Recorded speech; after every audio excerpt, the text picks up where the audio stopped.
Derneğimizin tüm faaliyetlerinde şeffaflığı ön planda tuttuğundan, derneğimizin yıllık faaliyetlerini şimdiye kadar olduğu gibi bu yılda halkımıza açıklamayı kendimize bir borç olarak gördük.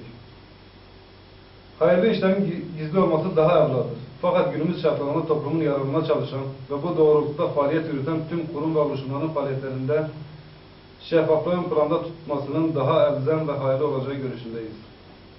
Derneğimizin tüm hayırlı faaliyetlerine destek veren dernek üye ve gönüllerine, hayırsever esnaf ve iş adamlarına teşekkür ediyoruz. Rabbim bu hayırlı çaba ve fedakarlıklarının karşılığını kat kat versin inşallah. Derneğimiz 2010 yılında kısaca şu faaliyetlerde bulunmuştur. Ocak 2011'de dernek binasında Mekke'nin fethi konulu bir panel düzenledik. Akabinde Şubat 2011'de dernek binasında Mevlid Kandili ve şehitleri anma ve anlama programı düzenledik. Mart 2011'de dernek binasında Mustazaflar Haftası'na bir program düzenledik. Ayrıca aynı ay içinde derneğimizin Bayan Komisyonu tarafından Hazreti Fatıma'yı anma ve anlama konferansı düzenlendi. Nisan 2011'de ilçe genelinde ilköğretim öğrencilerine yönelik altın ödüllü siyer sınavı yaptık. Ayrıca istasyon çay bahçesinde kutlu doğum etkinliği düzenledik. Bu doğrultuda 5000 adet mevlid CD'si dağıttık. Ağustos 2011'de Ramazan ayı içinde 100 küsur aileye gıda yardımında bulunduk. Ayrıca maddi durumu çok düşük olan bazı ailelere her ay düzenli olarak gıda ve giyim yardımında bulunduk.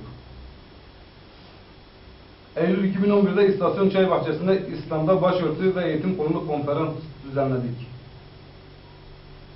Akabinde Ekim 2011'de dernek binasında Hazreti İbrahim'i anma ve anlama programı düzenledik. Kasım 2011'de Kurban Bayramı'nda toplu kurban kesimine gittik. Hayırsever vatandaşların desteğiyle Genç ilçe merkezinde 250 aileye kurban eti dağıttık.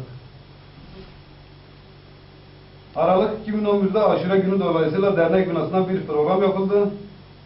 İlçe merkezinde 2 noktada halka aşure dağıtıldı. Kasım 2011'de Kur'an Nesli platformunun öncülüğünde Ömre Ödüllü Kur'an Maali ve Elimleri ismi altında bir sınav yaptık. Ayrıca güzel Kur'an okuma yarışması da düzenledik. Akabinde ayrıca manevi değerlerine bağlı, topluma faydalı, inançlı bir neslin yetişmesi doğrultusunda dernek binamızda düzenli olarak ilmi, kültürel ve sosyal programlar düzenlenmiştir.